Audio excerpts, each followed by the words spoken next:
พวกนั้นพี่ไม่ให้กับโลโก้ไอ้เอ้ยเอ้า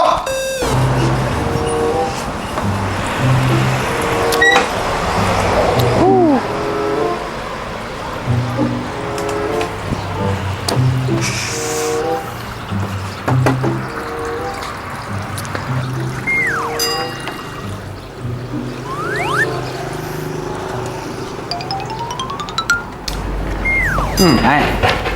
พอดีเลยรถจอดอีกได้ป่ะยืดโอ้ได้รถพนักงานจอดเต็มเลยสีแดงกับรถพนักงานเป็นอะไรกันซิบเสียบ่น้องบ่เสียประกันทั้งประกันโอ้ยังมาเสียนะครับพี่ตามสบายเอ้าพอดีว่าโทรมาเสียสัญญาไหมมึงกูด้วยเส้นนี่เลยขี้หลักหลายนะเดี๋ยวนี้นะน้องว่าเป็นยังมีกล้องวงจรปิดเอาเส้นได้ไอ้เอาบิ๊กน่าที่เสียนะเส้นนี่ไอ้ว่าเป็นยังไงเส้นเนาะบ่เสียครับประกันกล้องวงจรปิดเต็มแถวนี้นะโอเคได้เดี๋ยวฟังมาได้ดิถ่ายหุ้มมาได้ถ่ายหุ้มมาเลยถ่ายยืนอยู่ได้ไหมน้อง